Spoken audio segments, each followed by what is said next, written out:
Boa tarde, queridos. Graça e paz. Alegria de estar aqui com vocês novamente para estarmos falando a respeito da palavra de Deus. Amém? Abram suas Bíblias no Antigo Testamento, no livro de 2 Reis, onde fala sobre o profeta Eliseu. 2 Reis 6, versículo 8. Acharam aí? Se não, me acompanhem aqui. Diz assim, o rei da Síria fez guerra a Israel e em conselho com seus oficiais disse, em tal e tal lugar estará o meu acampamento. Mas o homem de Deus, Eliseu, mandou dizer ao rei de Israel, guarda-te de passares por tal lugar, porque os sírios estão descendo por ali. Amém? Então o que acontecia? O profeta Eliseu era um homem de Deus, e Deus dizia para ele por onde que as tropas inimigas iam vir, onde iam estar. E Eliseu falava pro rei de Israel, e o rei de Israel deixava de passar por ali. E assim sempre tinha o livramento. Então, um dia, vendo que sempre nunca conseguia pegar eles, o rei de Israel perguntou, não me fareis saber, agora no versículo 11, não me fareis saber quem dos nossos é pelo rei de Israel? Ele perguntou porque ele está desconfiado que tinha algum traidor ali no meio do exército dos sírios que estavam entregando as posições deles. E eles respondeu um dos servos, ninguém, ó rei, meu senhor, mas o profeta Eliseu, que está em Israel, faz saber ao rei de Israel as palavras que falas na tua câmara de dormir. E ele disse, ide e vede onde ele está, para que eu mande prendê-lo. Foi-lhe dito, ele está em Dotã. Então enviou para lá carros, cavalos e fortes tropas chegaram de noite e cercaram a cidade. Então o rei dos sírios mandou tropas e cavalos para prender Eliseu. Então diz que enviou para lá e chegaram de noite e cercaram a cidade. E Eliseu tinha um moço que auxiliava ele na tarefa. O nome dele era Geazi. Então no versículo 15 diz assim, tendo-se levantado muito cedo o moço do homem de Deus, Geazi, e saído, eis que tropas, cavalos haviam cercado a cidade. Então o moço disse, meu senhor, que faremos? Então Geazi, quando saiu ali e viu aquela quantidade de exércitos, de tropas, de cavalos cercando a cidade, ele se desesperou, se assustou, porque era só ele e Eliseu. Então é normal numa situação dessas, quem não sabe de algo que possa ter em seu favor, quem olha essa situação naturalmente, um baita do exército, se desespera. E ele perguntou, meu senhor, o que nós faremos agora? Perguntou Eliseu. E Eliseu responde no versículo 16, não temas, porque mais são os que estão conosco do que os que estão com ele. E tu vê, né, naturalmente olhando, imagina um exército com tropas, várias tropas e cavalos e soldados, contra duas pessoas só. Mas Eliseu, como sabia que Deus estava com eles, disse, não temas, porque são mais numerosos os que estão conosco do que os que estão com eles. Então orou Eliseu e disse, Senhor, peço-te que abras os olhos para que veja. Então o Senhor abriu os olhos do moço, e ele viu que o monte estava cheio de cavalos e carros de fogo em redor de Eliseu. Amém, queridos? Então, queridos, uma coisa é aquilo que a gente enxerga naturalmente. Aquilo que nossos olhos veem, muitas vezes podem nos enganar, porque pode nos levar a uma condição de medo, achando que estamos em menor número. Mas para quem tem uma aliança com o Senhor, quem tem o Senhor como seu Deus, isso não é assim. Então, quando Eliseu pediu para que o Senhor abrisse os olhos a Geazi, ele viu que ao redor de Eliseu tinha cavalos e tropas e carros de fogo, e que eram mais numerosos do que aqueles do exército dos sírios. Amém? Então, quantas vezes na nossa vida surge uma batalha, surge uma afronta, e parece que são gigantes, e a gente se vê ali, mas como é que eu vou fazer se eu sou em menor número? Se eu sou menor, se eu sou mais fraco? Mas a gente tem que confiar no Senhor. essa palavra que o Senhor nos traz hoje é para que nós possamos entender que espiritualmente nós estamos protegidos, que embora os nossos olhos naturais possam, através da nossa visão, nos fazer ter medo, nós não precisamos temer, porque o Senhor está nos guardando. Sempre para quem é de Deus, vão ser mais numerosos os exércitos do Senhor do que aqueles exércitos físicos que possam estar te cercando. Maior é o Senhor na tua vida do que qualquer afronta de Satanás, do que qualquer ameaça que possa vir contra ti. E quando Eliseu ora assim, aquele homem vê, o seu servo, o seu moço, vê que Eliseu estava cercado por numerosos exércitos de Deus, né? E depois no 18 diz assim, ó: e como desceram contra ele, orou Eliseu ao Senhor e disse: fere, peço-te esta gente de cegueira. Feriu-a de cegueira e conforme a palavra de Eliseu, amém? Conforme a palavra de Eliseu, que Eliseu pediu ao Senhor, o Senhor feriu aquele exército de cegueira. E eles ficaram cegos. E depois a palavra de Deus segue dizendo ali que Eliseu desceu, foi falar com eles e disse que ali não era lugar para eles estarem, e conduziu eles por outro caminho, e levou eles até Samaria.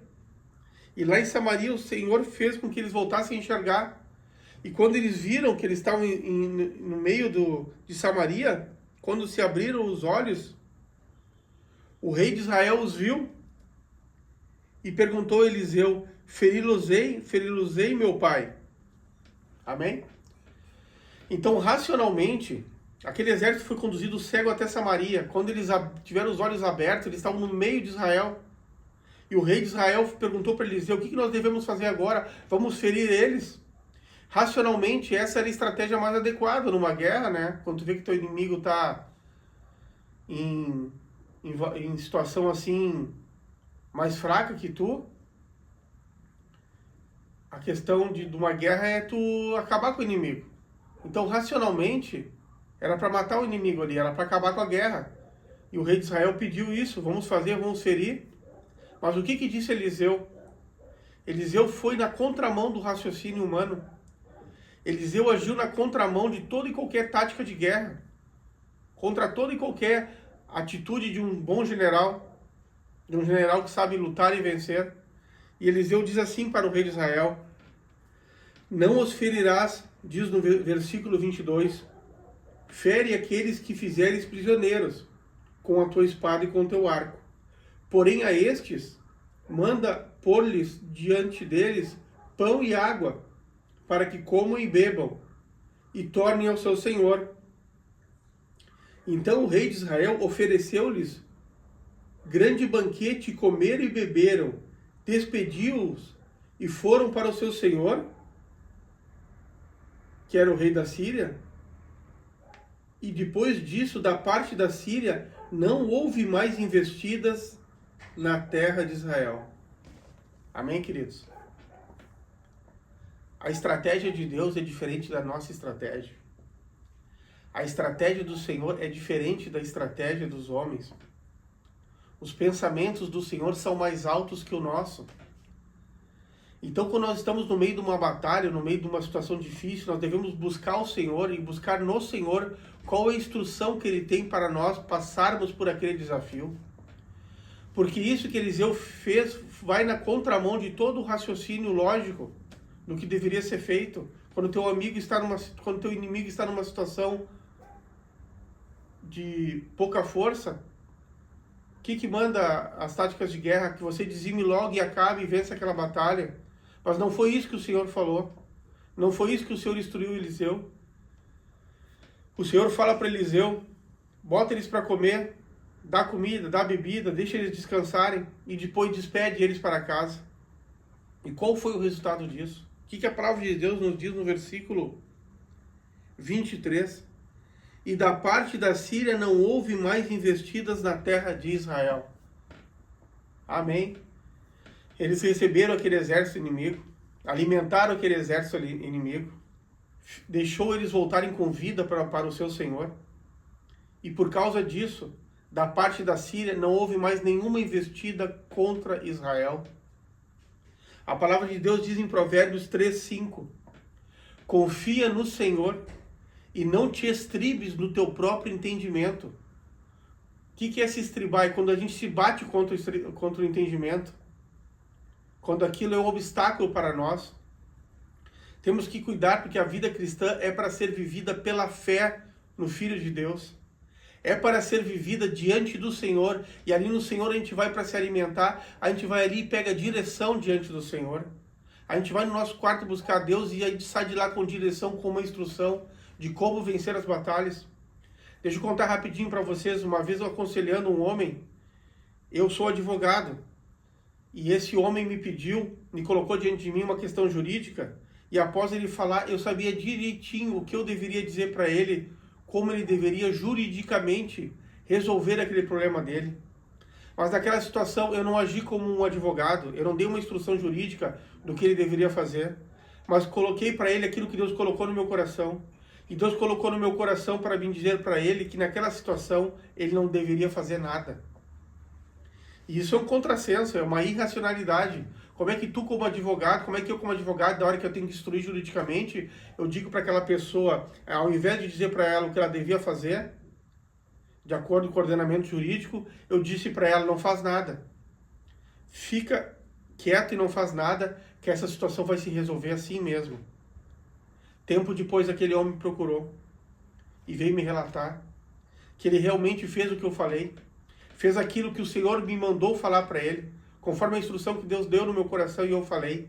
Ele falou que não fez nada, não fez aquilo que normalmente ele deveria fazer. E a consequência disso foi que aquela situação se resolveu, se dissipou e ele teve aquele problema resolvido. Eu nem lembrava mais o que eu tinha dito para ele, irmãos. Mas ele veio e me relatou e me disse aquilo que Deus tinha colocado no meu coração e ele escutou aquela instrução e o problema foi resolvido. Dependa de Deus. Sempre que você tiver um problema, leve até Ele e peça para Ele falar o teu coração. Escute a instrução de Deus e pratique. E não fique pensando muito no teu raciocínio. Se Deus te falar alguma coisa que possa parecer absurda, não dá bola para isso. Obedeça a instrução que Deus está te dando. Confia nele de todo o teu coração. Não te estribes no teu próprio entendimento. E Deus vai te dar o livramento. Peça para que Ele abra os teus olhos e tu possa ver que os exércitos do Senhor que estão em volta de ti são mais numerosos do que os exércitos do inimigo. E assim usufrua de uma vida de dependência de Deus, enxergando como quem enxerga o mundo espiritual e como quem sabe, assim como Eliseu, que pode confiar no Senhor. Confia no Senhor e não te estribes no teu próprio entendimento. Guarda essa palavra no teu coração e adota essa tática de guerra. Escutar a instrução de Deus e andar e agir conforme Deus te falar. Amém? Graça e paz. Espero que essa palavra tenha tocado o seu coração, tenha trazido um norte de procedimento para as suas vitórias. Amém? Deus abençoe o teu dia, a tua família. Até a próxima mensagem, se Deus assim permitir.